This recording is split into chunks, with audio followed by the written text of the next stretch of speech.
नमस्कार, मैं हूं शरद द्विवेदी और होली की आप सभी को बहुत बहुत शुभकामनाएं।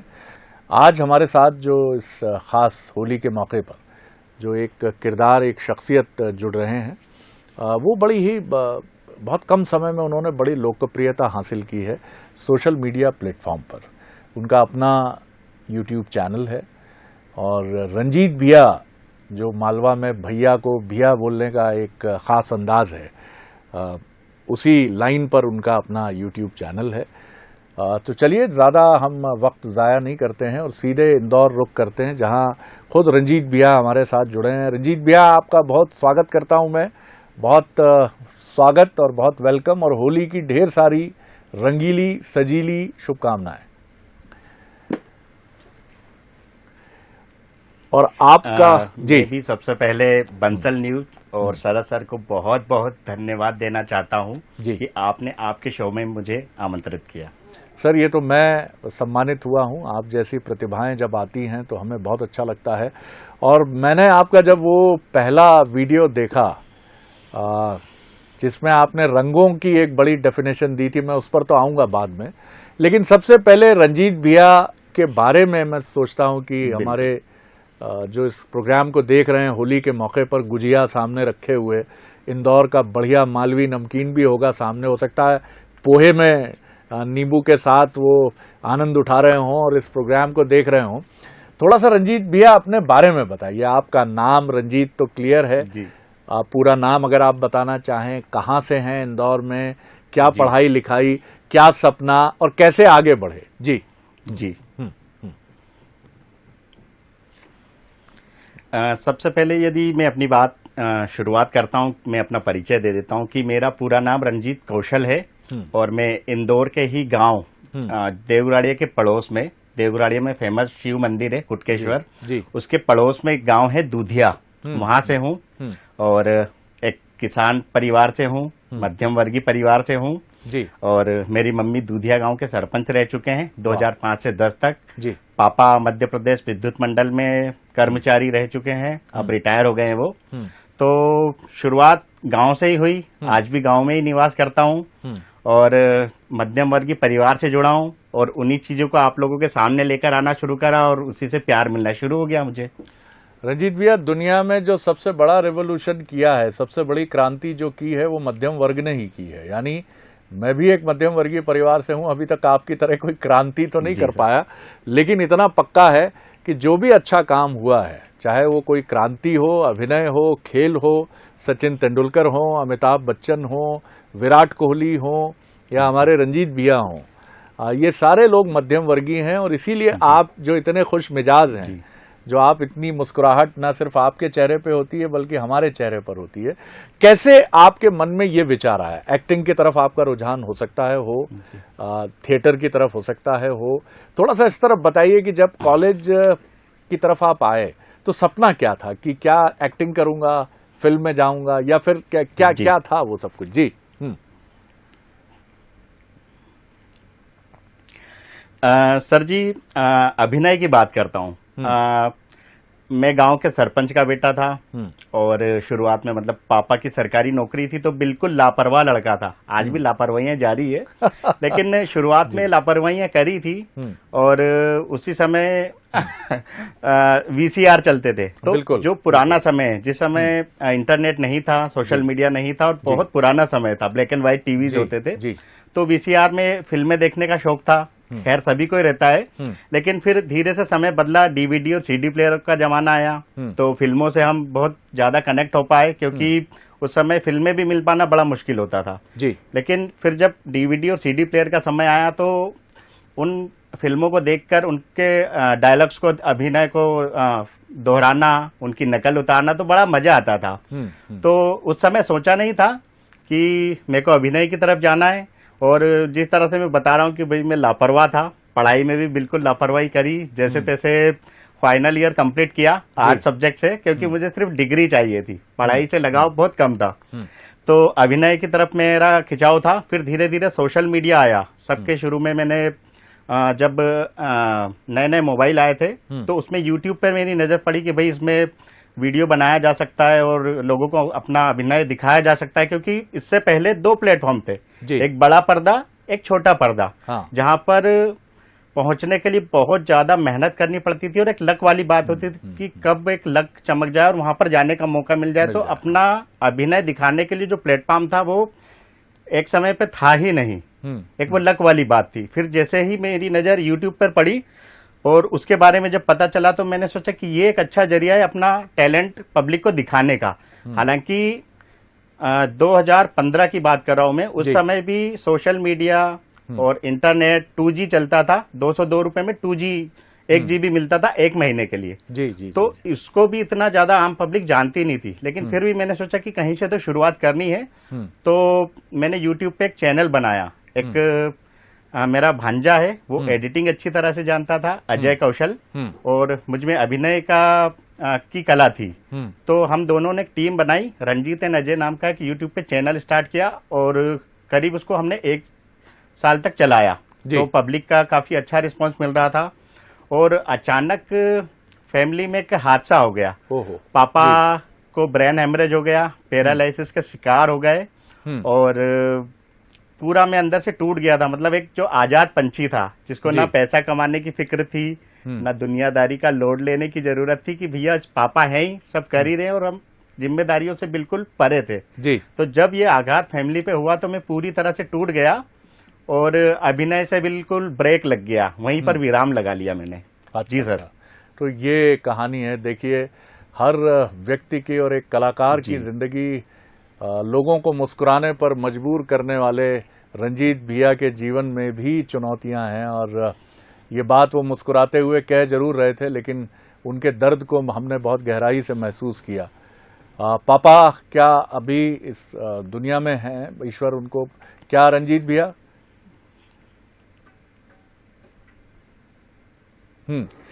सर उसके बाद की मैं कहानी बताता हूँ कि रंजीत भैया ने वहां पर विराम ले लिया, उनके कैरियर पर, उनके सपनों पर पूरा ब्रेक लग गया। उस समय मेरी शादी भी हो चुकी थी। तो पापा को लकवा आया, ब्रेन हेमरेज हुआ और वो एक हष्ट पुष्ट व्यक्ति से सीधे बिस्तर पर आ गए। जी। तो बिल्कुल शिथिल हो गया था शरीर, बिस्तर पे थे और हालांकि हम 3 भाई हैं, लेकिन फैमिली की जिम्मेदारी उठाने के लिए मैं सबसे आगे रहता था। हालांकि लापरवाहियों के साथ में, लेकिन जिम्मेदारी निभाना मुझे बखूबी आता था। और जब पापा बीमार हुए तब पूरी रिस्पॉन्सिबिलिटी मेरे ऊपर आ गई। तो भाई हालांकि हम मध्यम वर्गीय परिवार से थे, पैसे की इतनी समस्या नहीं थी, लेकिन फिर भी जब पापा के साथ ये हादसा हुआ तो पूरा परिवार बिखर गया, टूट गया। फिर काफी लंबे समय तक हम लोगों ने अपने आप को संभालने की कोशिश करी। 2015, 16, 17, 18, 19 और ये 20, ये पूरे साल मैंने अपनी फैमिली को और अपने आप को संभालने में लगा दिया। फिर जब 2020 तक मैं आया, सारी जिम्मेदारियां मैं निभाने लग गया और दिमाग स्थिर हो गया, फैमिली में संतुलन बन गया, तब वो अंदर से उस सपने ने दस्तक देना शुरू कर दी कि यार सारी जिम्मेदारियां हर व्यक्ति निभाता है और हमारे जो परिवार की आजीविका है या परिवार को चलाना है या उनको व्यवस्थित करके लेकर चलना, वो जिम्मेदारियां तो हर व्यक्ति करता ही है, लेकिन अपने सपने का भी तो कुछ है। तो शुरुआत में बिल्कुल फिल्मी अंदाज में इस चीज की शुरुआत हुई कि एक फिल्म थी 3 इडियट्स। उसमें एक बहुत अच्छी लाइन थी जिसने मेरे जीवन में बदलाव ला दिया कि भाई आज हम जिस सपने के बारे में सोच रहे हैं उसके लिए हमें अभी से कदम उठाना जरूरी रहेगा।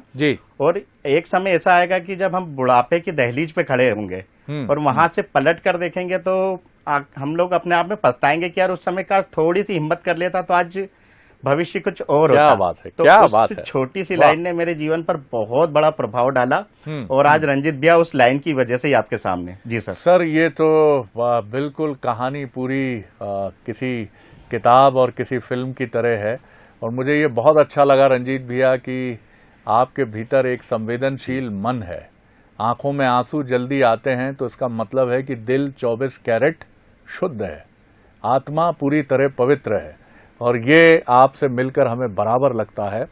सर, होली का मौका है, थोड़ा मुस्कुराने का भी मौका लोगों को दे दें जरा। वो मैं आपका बड़ा मुरीद हूं आपके उस आइटम का, वो तो हम दिखाएंगे ही यूट्यूब से लिफ्ट करके, जिसमें आपने रंगों की डेफिनेशन मालवी में जिस अंदाज में दी है सर, उसका एक छोटी सी झलक देखने वालों के लिए होली का मौका है, लोग बिल्कुल रंगों से सराबोर हो जाएंगे, भीग जाएंगे। जी जी बिल्कुल जी, मिलिए रंजीत भैया से। सर एक्चुअली होता क्या है कि हमारा हमारा जो मालवा है, मैं स्पेशली इंदौर की नाम नहीं लूंगा क्योंकि जो लहजा मेरे वीडियोस में होता है या जो मेरे नेचर में होता है वो पूरे मालवा के लिए होता है। उसमें मालवा की मिट्टी की खुशबू होती है। तो नॉर्मली होता ये कि भाई हर जगह जहाँ साफ सुथरी हिंदी का उपयोग होता है वहां पर जो रंग होते हैं उनको सिर्फ रंगों के नाम से जाना जाता है कि जैसे लाल, पीला, हरा, नीला, काला। लेकिन हमारा जो मालवा है उसका जो लहजा और उसमें जो मिट्टी की खुशबू, उसमें से इन रंगों का भी फ्लेवर कुछ अलग निकल के आता है। तो यहाँ पर जो शब्दों का उच्चारण होता है उसमें रंगों के उच्चारण में मैंने उनका सरनेम का एक नाम जोड़ा है कि हमारे मालवा में रंगों के भी सरनेम होते हैं। तो वो किस तरह होते हैं कि जैसे अगर नॉर्मली तरीके से हम कहेंगे कि लाल, लेकिन हमारे इंदौर में लाल को उसके सरनेम के साथ में जोड़ के बोलेंगे कि लाल चट, पीला है तो पीला पट, काला है तो काला कट, सफेद है तो सफेद जग, हरा है तो हरा कच, नीला है तो नीला नट, कत्थई है तो कत्थई कट। तो इस तरह से हमारे मालवा में रंगों का उच्चारण किया जाता है। जी जी, बहुत खूबसूरत, बहुत खूबसूरत। थोड़ा रंजीत भैया का जो एक पॉलिटिकल अंदाज है, जरा उस किरदार में भी प्रवेश करके हमें बताइए ना, जिसमें आप एक जो आजकल हम देखते हैं कि पॉलिटिकल रैलियों में भाग लेने वाले युवा हैं, उनकी जो फीलिंग है, तो मैं चाहूंगा कि आप थोड़ा सा रंजीत भैया के किरदार में प्रवेश करके हमें जरा बताइए ना उस तरह से कि वो रैली में पॉलिटिकल महत्वाकांक्षा रखने वाला एक नौजवान क्या सोचता है। जी जी सर, आजकल मैंने देखा है कि आजकल के जो युवा हैं उनमें हमारे मालवी में बोलते हैं झांकी मंडप, मतलब अपने नाम को एक बड़ा चढ़ाकर दिखाने की बड़ी लालसा रहती है। तो उसके लिए उनको युवाओं को इकट्ठा करके और रैली निकालने का बड़ा शौक रहता है। तो कोई भी खास मौका है, जैसे अगर उनको देशभक्ति दिखानी है और 15 अगस्त या 26 जनवरी का कोई मौका है, तो वो लोग अपनी देशभक्ति दिखाने के लिए अपने ग्रुप को इकट्ठा करते हैं और उसकी प्लानिंग करते हैं। तो वो प्लानिंग करते हैं कि सारे लड़कों से उनका मतलब निकालने के लिए उनको लुभाते हैं। तो एक कैरेक्टर है प्लीज रंजीत भैया, वो सारे लड़कों को इकट्ठा कर रहे कि लड़कों को फोन लगा के बोलेंगे, अरे राकेश, अरे 26 जनवरी का क्या करना है रे? तो उधर से राकेश बोलेगा, करना क्या है भैया? अरे यार 26 जनवरी पे झंडे की रैली निकालेंगे ना, ढेर सारी बाइक इकट्ठी करके झांकी मंडप करेंगे, पेपर में फोटो वोटो भी आ जाएगा यार अपना। यार कैसी बात कर रहे हैं यार? तो उधर से लड़के सवाल पूछेंगे कि भैया पेट्रोल कौन डलवाएगा?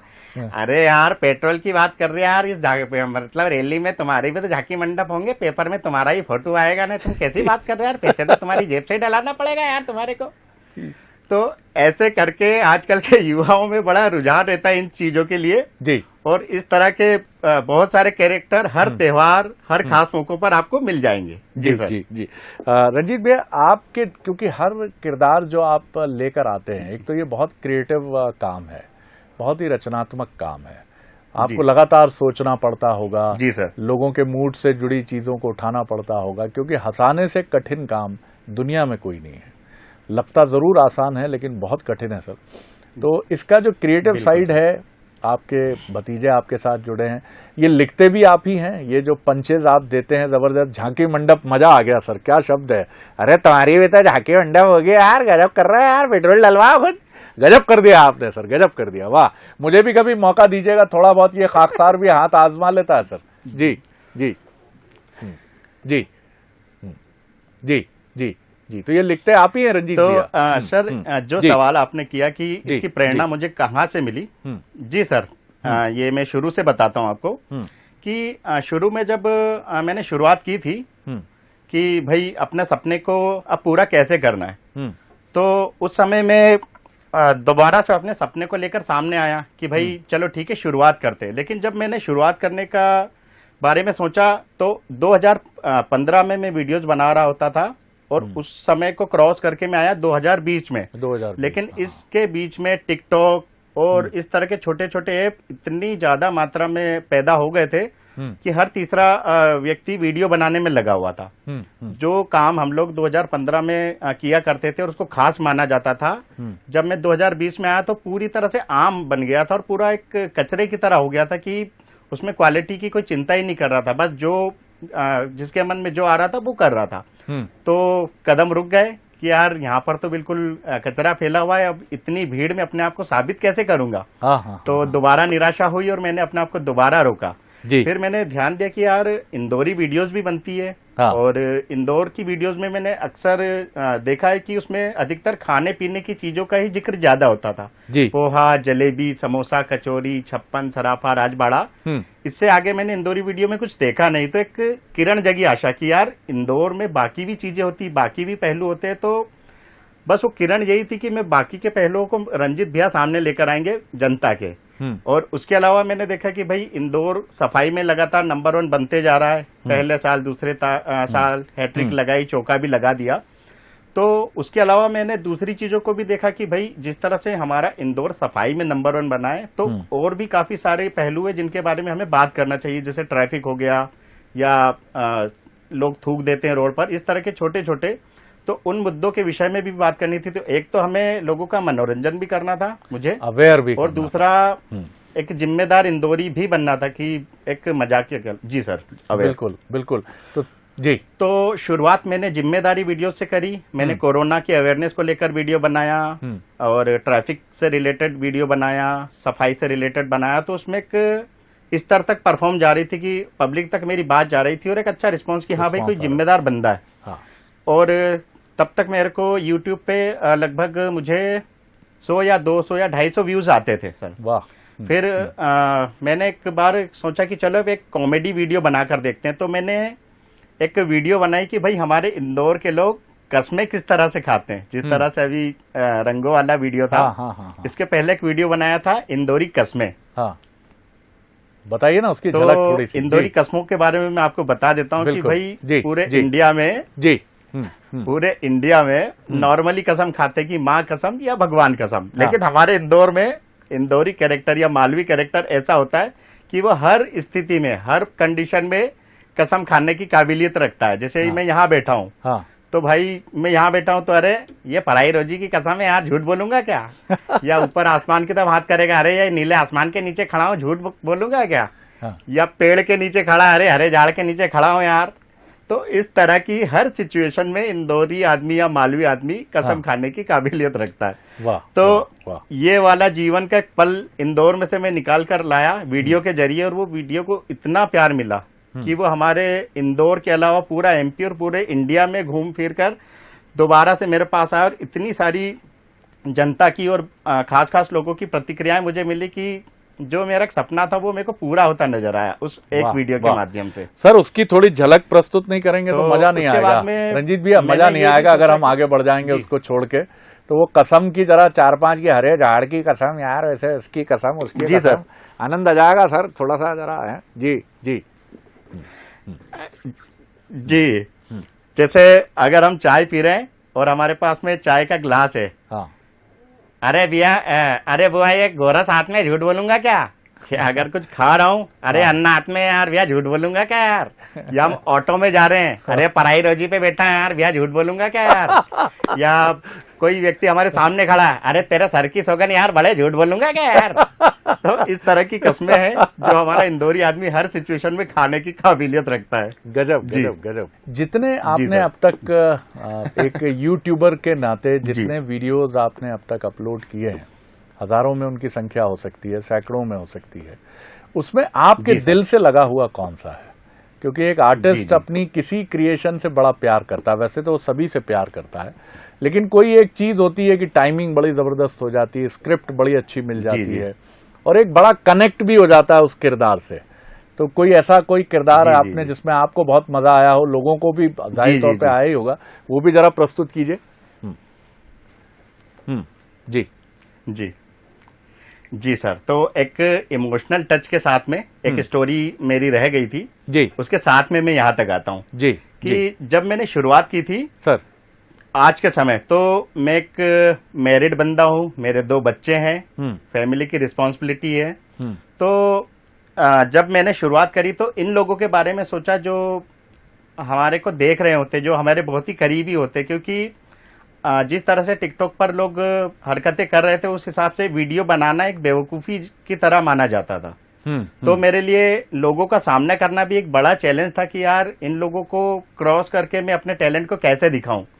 तो सबसे पहले मैंने सोचा कि भाई मुझे किसी से फर्क नहीं पड़ता है, मुझे फर्क सिर्फ उससे पड़ता है कि जो मेरी बोल सकते हैं फनी अंदाज में कि मालकिन है, सही बात जिसको मेरे साथ में जीवन बिताना है, मेरी पत्नी जी, और मैं नारी शक्ति को भी सम्मान देना चाहूंगा अपनी पत्नी के माध्यम से। जिस तरह से कहा जाता है कि हर सफल व्यक्ति की सक्सेस के पीछे एक महिला का हाथ होता है, तो मैं गर्व से बोल सकता हूँ कि मेरी इस सफलता के पीछे मेरी पत्नी का हाथ है। क्या बात है। क्योंकि जब मैंने शुरुआत की थी मुझे बहुत डर लग रहा था कि लोग हंसेंगे, लोग क्या कहेंगे। तब मेरी पत्नी आई मेरे सामने कि देखो मुझे आप पर पूरा भरोसा है और मुझे आपसे पूरी उम्मीद है और मेरे को कोई फर्क नहीं पड़ता, बस आप अपने सपने की तरफ आगे बढ़ो, मुझे आप पे पूरा भरोसा और मेरा पूरा साथ रहेगा। तो मेरी वाइफ के इन शब्दों ने मुझे ऊर्जा से भर दिया। रंजीत भैया लाड़ी का नाम भी बताओ ना यार, लोग जानना चाहेंगे यार क्या क्या नाम है लाड़ी का हमारी यार, जितना इतना प्रेरित किया आपको यार रंजीत भैया। जी, तो भैया अपनी है ना शादी हो गई है, देखो बहुत सारी छोरी, उनको तो हार्ट अटैक आ जाएगा ये बात सुन के कि रंजीत भैया तो शादीशुदा निकल गए यार, और एक आध दिन तो किसी ना किसी को तो गले बांधना ही था। तो भैया अपनी 2009 में शादी हो गई थी, उज्जैन की छोरी है पूजा कौशल, और बहुत अच्छी है ने देसी छोरी है, और बहुत सारे कॉन्सेप्ट तो उसकी मगजमारी से अपने को मिल जाते। क्या बात, जैसे छोरा छोरी उनको डांटती तो बोलती है सीधा हो जा नाच के मीठा, नहीं तो ये पकड़ के तेरा गला मचक दूंगी। तो ये डायलॉग भी अपने घर से उठाया था भी अपन ने। वाह वाह वाह वाह, बहुत बढ़िया, जिस तरह से बहुत बढ़िया, गजब है सर, गजब है। और पूजा जी को भी बहुत प्रणाम कि उन्होंने आपकी पूजा जो काम की थी उसको अपनी पूजा बनाया जी, और 2 प्यारे प्यारे बच्चे, प्रणाम। और बाबूजी से जो आपका जुड़ाव है सर, मैं भीग गया जी, होली के रंगों में तो डूबा हूं ही, लेकिन प्रेम के रंगों में भी डूब गया कि एक ज्वाइंट फैमिली, एक ऐसा नौजवान जिसके पास कोई मजबूत नौकरी नहीं है, वो अपने बाबूजी के लिए इतना डूबा प्रेम में कि 3-4 साल उसने दुनिया की खबर ही नहीं ली। बाबूजी बहुत अच्छे से उनकी छत्र छाया बनी रहे, ये तो मैं शुभकामना आपको देता ही हूँ। और ये जरूर मैं जानना चाहूंगा खत्म करते हुए इस कार्यक्रम को कि आगे आप क्या सपना देखते हैं, और अगर उस सपने को रंजीत भैया अपने खास अंदाज में बताएंगे तो और मजा आएगा कि आगे के लिए आपने क्या सोचा है। कभी फिर आपसे बड़ी लंबी बातचीत के लिए मैं बैठूंगा, अभी दिल नहीं कर रहा कि मैं आपसे ये बातचीत खत्म करूं, लेकिन वक्त की बंदिश ऐसी है। तो रंजीत भैया जो है वो मालवी में हमें बताएं जरा कि क्या सोचते हैं फ्यूचर के लिए, और जिंदगी में खूब मजा आ रहा है अभी तो रंजीत भैया, टकाटक चल रही, टनाटन एकदम। बिल्कुल बिल्कुल। तो सर जी सबसे पहले तो गंभीर होकर एक बात कहना चाहता हूं कि मेरा जो सपना है सिर्फ अपने स्वार्थ के लिए नहीं है। जिस तरह से रंजीत भैया को सक्सेस मिली है, हालांकि इसको मैं सक्सेस नहीं कहूंगा, कामयाबी बहुत ऊपर है, लेकिन जिस तरह से मेरा एक नाम उभर कर इंदौर में सामने आया, तो एक जिम्मेदार नागरिक के रूप में लोग मुझसे अपेक्षाएं रखना शुरू कर दिए। लोगों के मेरे पास में मैसेजेस आते कि भैया ब्लड की जरूरत है, आपका इतना नाम हो गया, प्लीज ब्लड की अरेंज करिए। ट्रैफिक से रिलेटेड लोग सवाल पूछते कि सर ऐसा कैसे सुधरेगा, और स्वच्छता के बारे में लोग सवाल पूछते हैं। कल एक लड़के का कॉल आया कि भैया मेरे को नौकरी नहीं लग रही, प्लीज आप मुझे नौकरी लगवा दो। तो ये जिम्मेदारियां भी रंजीत भैया के कंधों पर आ गई है। और उसके अलावा एक जो रंजीत भैया का सपना है कि वो अपने भविष्य में क्या देखते हैं, तो भैया देखो अपने को तो क्या है, भविष्य में ना अपने इंदौर की जिम्मेदारी के साथ साथ बम्बई भी नजर आ रही है, बम्बई भी दस्तक दे रही है। तो तुम कहोगे या तुम्हारा आशीर्वाद तुम्हारे भाई के हाथ सर के ऊपर रहेगा ना, तो बहुत जल्दी वहाँ बम्बई भी पहुंच जाएंगे ना, कोई पिक्चर में हीरो हीरोइन के साथ काम करते नजर आएंगे यार भैया। तो तुम्हारी जो दुआएं हैं न, तुम्हारा प्यार है न, तुम्हारे आशीर्वाद का हाथ है, तुम्हारे भाई के सर पे रख के रहना भैया। चलो भैया आओ। बिल्कुल, और ये हाथ आपके प्रशंसकों का, हमारी शुभकामनाओं का आपके सर पर हमेशा है रंजीत भैया, क्योंकि आप कॉमेडी की उसी विधा को आगे बढ़ा रहे हैं जो बहुत कठिन है, बहुत मुश्किल है। और कहीं आप कपिल शर्मा जी के आसपास नजर आते हैं, कहीं माफ कीजिएगा मैं तो ये भी जोखिम उठा रहा हूं कि आप थोड़ा उनसे भी पूरी टक्कर लेते हुए नजर आते हैं। सीख हम सभी रहे हैं, आप उस तरफ सीख रहे हैं, मैं यहाँ सीख रहा हूँ, लेकिन सबसे महत्वपूर्ण बात यह है कि इस सीखने के दौरान जो रंजीत भैया, गांव का रंजीत भैया है और इंदौर के पास का एक रंजीत भैया है, वो चाहे मुंबई में जुहू में एक फ्लैट ले ले, जी, मर्सिडीज में चलना शुरू कर दे, लेकिन वो रंजीत भैया बना रहेगा तो बड़ा सुकून मिलेगा सर। और आपको देखकर मुझे ये इत्मीनान तो होता है कि हमारा ये रंजीत भैया शोहरत की बुलंदियों पर भी कहेगा, क्या यार शरद भैया क्या बात कर रहा है यार, अपने छोटे भाई पे हाथ तो रखा है यार अच्छे से आपने सर पे यार, उसी की वजह तो यहाँ तक आए हो, क्या बात कर रहे हैं यार, पुआ खिलाओगे नहीं खिलाओगे। बहुत शुक्रिया एक बार फिर रंजीत भैया, आपको होली की ढेर सारी शुभकामनाएं, खूब तरक्की करिए, खूब आगे बढ़िए, इंदौर, मालवा, मध्य प्रदेश, भारत सबके साथ जुड़िए, खूब मेहनत करिए, क्योंकि ये आपने सीखा है। आपके परिवार को भी प्रणाम, ढेर सारी शुभकामनाएं, होली की शुभकामनाओं के साथ एक बार फिर आपको। तो ये थे रंजीत भैया, यूट्यूब पर इनके चैनल पर जरूर जाइए, आपके लिए एक बड़ा खाटी एक मनोरंजन है, और मालवी बड़ी अच्छी भाषा है सर, बड़ा आपको कोई दिमाग पे जोर नहीं डालना पड़ेगा, एक बड़ी सिंपल और बड़ी समझ में आने वाली और बड़ी सटायर की लैंग्वेज है। आप जरूर उसको सुनिएगा, खूब लुत्फ उठाइएगा होली के साथ, बढ़िया लेकिन सुरक्षित होली खेलिए, डिस्टेंस के साथ होली खेलिए मतलब सर कल्पना करिए, रंजीत भैया को सुनिए, उसी में आप होली के रंगों में सराबोर हो जाएंगे। इजाजत दीजिए, नमस्कार।